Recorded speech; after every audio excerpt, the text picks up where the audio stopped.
आई है। लगभग 15,000 भक्त रोज पहुंच रहे हैं चारधाम यात्रा। पिछले एक सप्ताह में अगर बात करें तो 1,02,490 श्रद्धालुओं ने दर्शन किए हैं।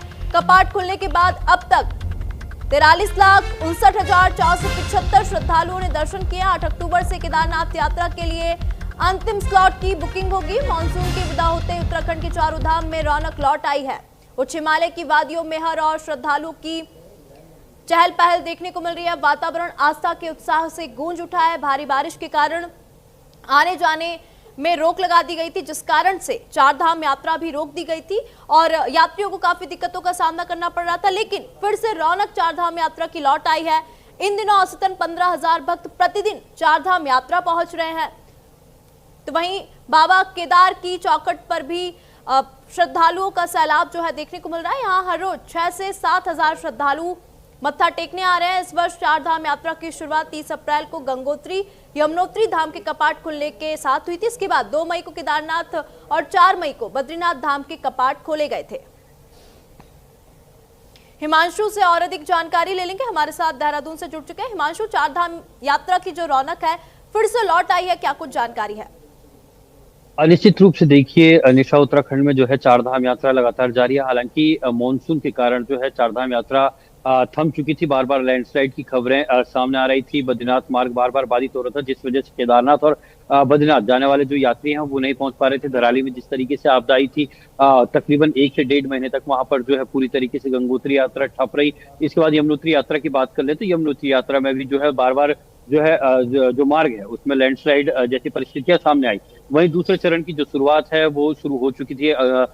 तकरीबन अभी तक जो है 43 लाख से अधिक जो है श्रद्धालु जो है चारधाम यात्रा कर चुके हैं और इसके साथ ही लगातार अभी भी जो है यात्रा अब कुछ दिनों की बची हुई है। ऐसे में कयास ये लगाए जा रहे हैं कि ये आंकड़ा आने वाले दिनों में जो है 50 लाख के पार जा सकता है। वहीं अगर केदारनाथ धाम की बात कर ली जाए तो इस वर्ष सबसे अधिक जो श्रद्धालु हैं उन्होंने केदारनाथ धाम के अभी तक दर्शन किया और अनुमानित जो अभी पिछले 24 घंटे का जो आंकड़ा देखा जाए तो उसमें तकरीबन 6 से 8,000 जो श्रद्धालु हैं वो प्रतिदिन केदारनाथ पहुंच रहे हैं। हालांकि बीच में जो है रोक जरूर लगी थी। वहीं अब क्योंकि कपाट बंद होने की तिथियां भी सामने आ चुकी हैं।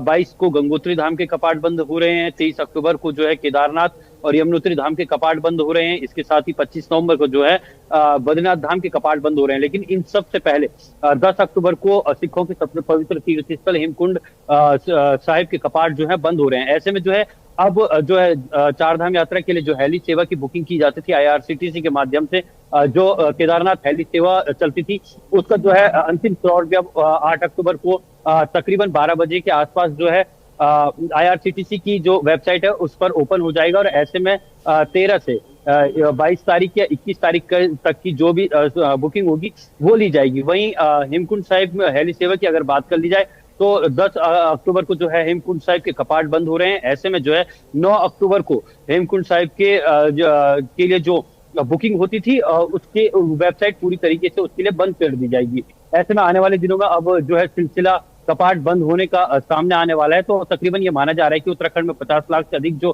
तीर्थ यात्री है वो पहुंच सकते हैं। जी बिल्कुल हिमांशु, क्योंकि जिस तरीके से अभी हमने देखा था कि उत्तराखंड में प्रकृति का प्रकोप देखने को मिला था और श्रद्धालुओं में नाराजगी थी और अब फिर से चारधाम यात्रा की जो रौनक है लौट आई है। यहाँ पे यात्रियों के लिए, श्रद्धालुओं के लिए क्या कुछ एडवाइजरी जारी की गई है वो भी बताइए।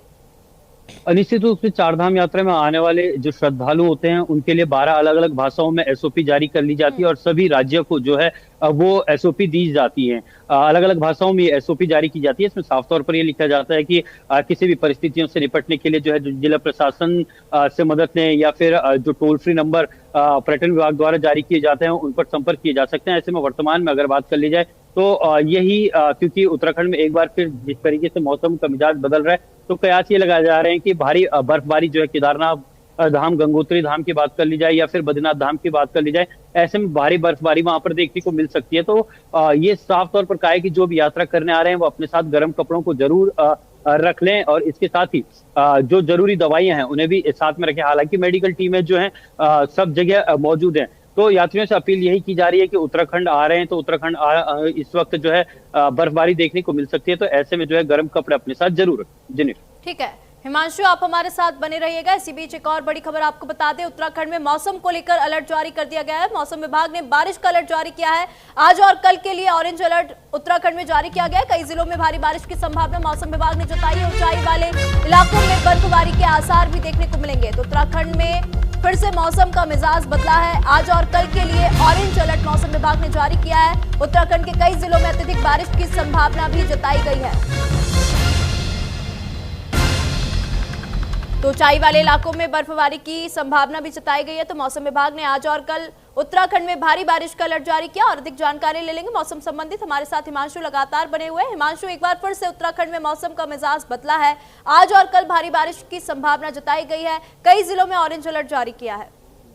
निश्चित रूप से नीचे देखिए, उत्तराखंड में एक बार जो है फिर मौसम का मिजाज बदल चुका है। हालांकि मौसम विभाग ने साफ तौर पर यह कहा था कि उत्तराखंड से मानसून की विदाई हो चुकी है, लेकिन एक बार फिर से जो है भारी बारिश का पहले येलो अलर्ट जारी किया गया था, लेकिन आज के लिए फिर अब ऑरेंज अलर्ट जारी किया है। ऐसे में 7 तारीख तक की अगर बात कर ली जाए तो लगातार ये कहा जा सकता है कि अलर्ट उत्तराखंड में येलो और ऑरेंज दोनों है। देहरादून की बात कर ली जाए, देहरादून में सुबह सवेरे जो है बारिश देखने को मिली। इसके साथ ही पर्वतीय क्षेत्रों में भी जो है बारिश देखने को मिली है। वहीं अगर बर्फबारी की संभावना की अगर बात कर ली जाए, जो मौसम विभाग ने पूर्वानुमान जारी किया है, मौसम विभाग के पूर्वानुमान के मुताबिक तकरीबन 4000 मीटर से अधिक ऊंचाई वाले क्षेत्रों में जो है अब बर्फबारी देखने को मिल सकती है। तो वहीं उत्तरकाशी की बात कर ली जाए, देहरादून की बात कर ली जाए, चमोली, पिथौरागढ़ या पौड़ी की बात कर ली जाए, तो यहाँ पर जो है अलर्ट जारी किया गया है। जी ठीक है हिमांशु, बात कर लेते क्योंकि 6 और 7 अक्टूबर को अत्यधिक बारिश की संभावना जताई गई है। उत्तराखंड के ऐसे कौन कौन से जिले हैं जहां पर अत्यधिक बारिश की संभावना जताई गई है?